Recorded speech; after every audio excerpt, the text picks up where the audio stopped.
Okay, guys. Hello everybody. This is Voccio here, and I found out recently that Battlefront is going to have a.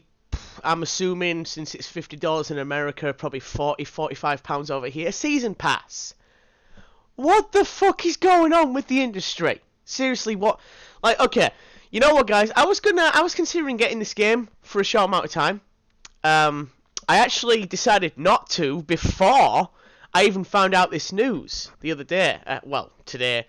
I pretty much decided yesterday or the day before, rather, that I'd rather get Fallout 4. As fun as I thought, as fun as I think this game is, and it's fun. Don't get me wrong, it's a ton of fun. But what the fuck are EA playing at?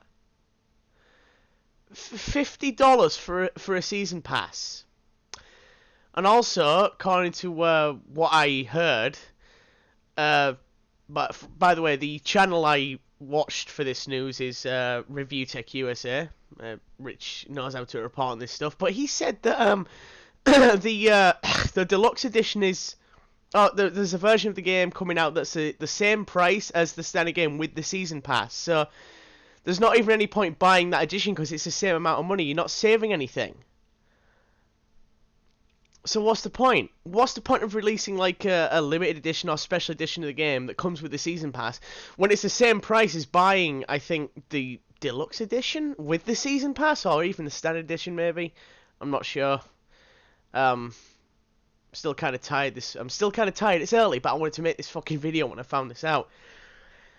I honestly don't know what to say. I have no idea. It's absolutely ridiculous. It's the state of the industry these days, man. And EA, they're the fucking leading force. You know, everyone complains about Activision making Call of Duty every fucking year and slapping on a £40.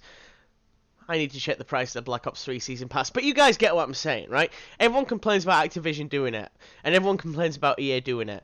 And everyone complains about Ubisoft releasing unfinished games like fucking Unity last year, which I didn't play, but I heard enough about it. Just what is going on with the industry nowadays, guys? Like, seriously, what happened to the days? And yeah, I grew up with cartridge consoles. I'm going to admit something here. I never had a NES or a SNES. I never owned either of the early Nintendo consoles, but I did have a Sega Master System, and as it was called over here in the UK, a Sega Mega Drive, or a Genesis to the Americans. So I had both those consoles, and I had a Nintendo 64, I had a PlayStation 1, I've had a PlayStation 2, a PlayStation 3, PlayStation 4, I've had a Game Boy Color, Game Boy Advance, I even had a DS at one point, I've had a PSP. So, you know, I've had a shitload of consoles going, I've sampled a lot of different gaming devices, I guess you could say, and, you know, I've seen the generations change. And let me tell you right now, guys, I have never, not even once, I've never bought a season pass in my time. Never. Not since they were introduced, fuck knows how many years ago. I've never paid for one. Because, fuck that.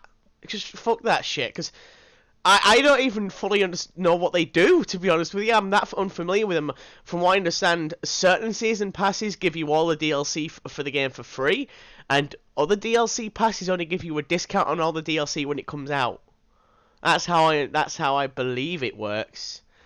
From I may be wrong. Maybe they all give you it for free. I don't know that much about season passes, guys. I don't honestly, but because I've never had to, because I don't buy them.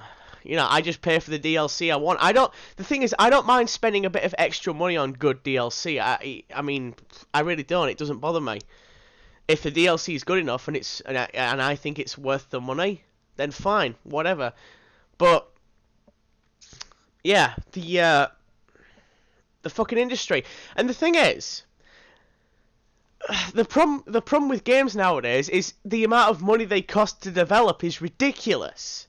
Like you know what, Destiny's budget was $200 million. I can't remember how much GTA 5 was supposed to be, but I know it was some kind of fucking ridiculously astronomical number.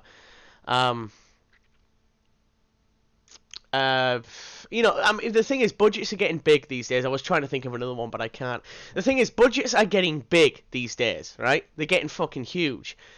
And the industry can't afford to take risks anymore on games.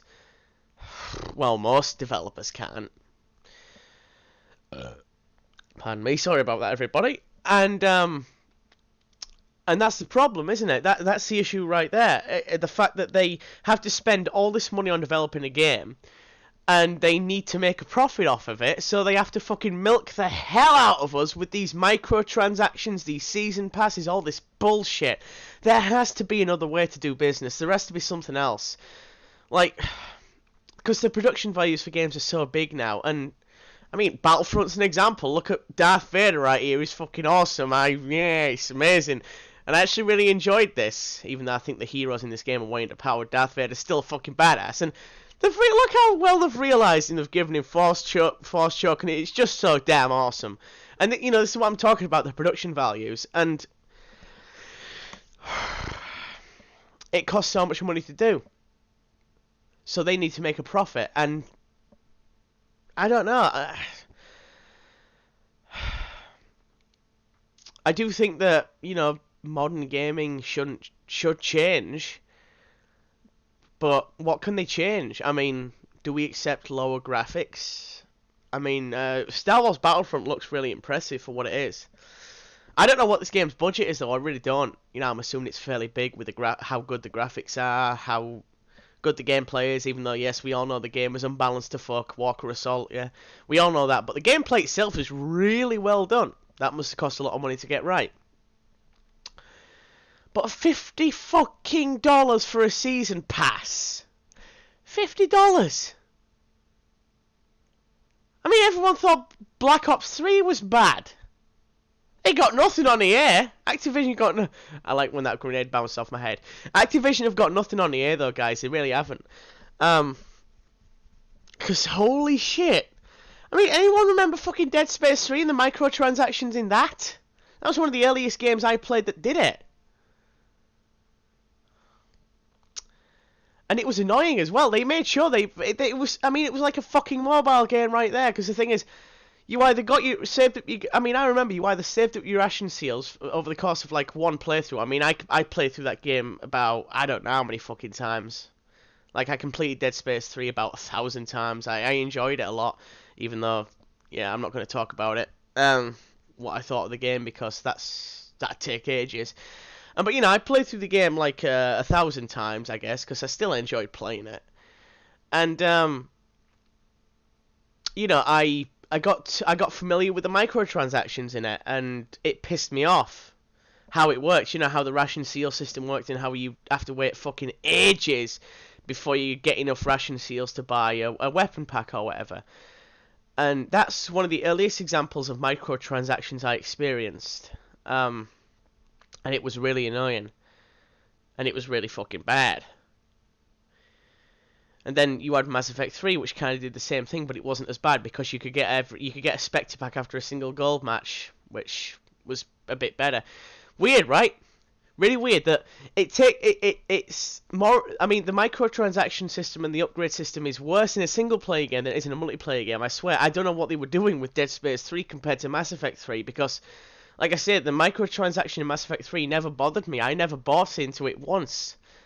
I'm ashamed to say, though, that I did spend money in Dead Space 3 to buy weapon packs, because I only, like, bought... I think I only spent money 1 or 2 times, though. Literally, that's it. But I did do it, and I'm not proud of that. Never did it with Mass Effect 3, though. Because I never had to. The gold matches were not too difficult with friends once you got good at the game, and you could always buy at least a Spectre pack after each match, or after 2 you could get a premium pack. So it never took it absolutely ages to get them. I mean, you could get a premium pack every hour if you were quick enough, because you could do 2 gold matches in less than an hour. If you had a good enough team, which I was lucky that I had a pretty good team, and to be honest with you guys, I got really good at that fucking game anyway. Sorry about that, guys. My headset tried to auto shut down.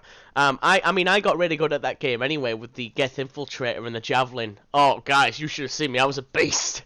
But anyway, yeah. So I never had a problem with the microtransactions in that game. It was never something that I personally felt I needed to pay for, or wanted to pay for, because I never had, you know, that want.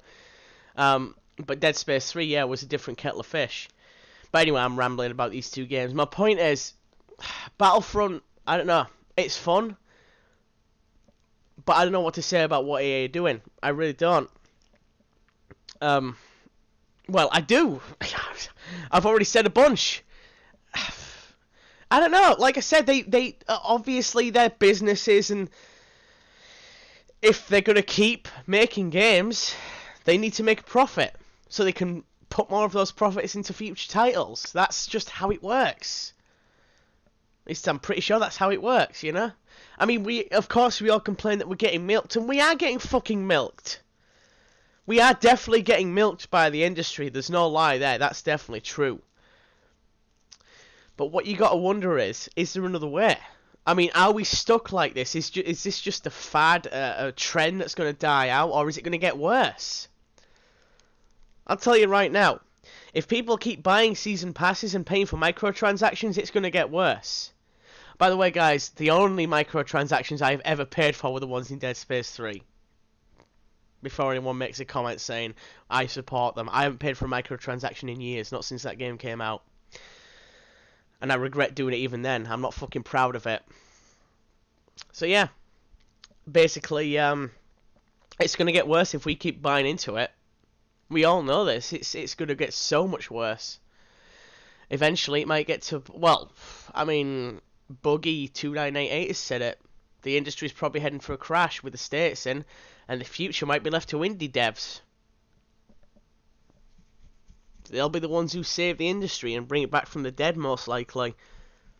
And I don't know. I mean, 2015 has been an amazing year for games. We all know that. I mean, we've had fucking Metal Gear Solid 5. We had Bloodborne. We've still got Fallout 4 to come. We've still got Battlefront to come, even though I'm not getting it anymore. You know, next year we've got Hitman, Uncharted, Dark Souls 3, which is something I can't wait for. Looking forward to Dark Souls 3. So you know, we're having a good run as gamers. All of us are. The industry is the best it's been for a long time right now, in terms of the content it's offering us. That's a really good thing. There's absolutely nothing wrong with that. But the games need to, well, the industry, the business needs to change, guys. It really does, and the way we deal with the business needs to change as well. We can't keep shelling out our wallets for this bullshit. We need to make the industry look for other ways to make money. Because believe me, they will. They will look for other ways to make money. I'm sure they will. If we stop responding to season passes and we stop responding to microtransactions, they'll be forced to take action to try and find a new way to make money. Of course, that might mean locking out sections of fucking games that are actually released. Because the thing is, we all know that the way they do it now is they make a game, they take content out, and they release it, the game without the content, and then they charge you for it, which, hey, if it changes, they'll probably release the entire game with all the made content and then lock it behind a paywall anyway. So which is pretty much the same, isn't it? It's pretty much the same if they do that. I'm pretty sure it will be. Pardon, mate. So yeah, I don't know. I'm not 100% sure how this is going to work. You know, I'm not a businessman. I understand some of the rules of business, not all of them. I don't claim to be an expert, but yeah, things have to change, guys. We've got to stop. Well, people have got to stop supporting these business practices because they are absolutely ridiculously unfair to us as consumers. But I'd like to thank you all for watching, and I thought I'd try something different. But yeah, I'll see you in the next one. Bye.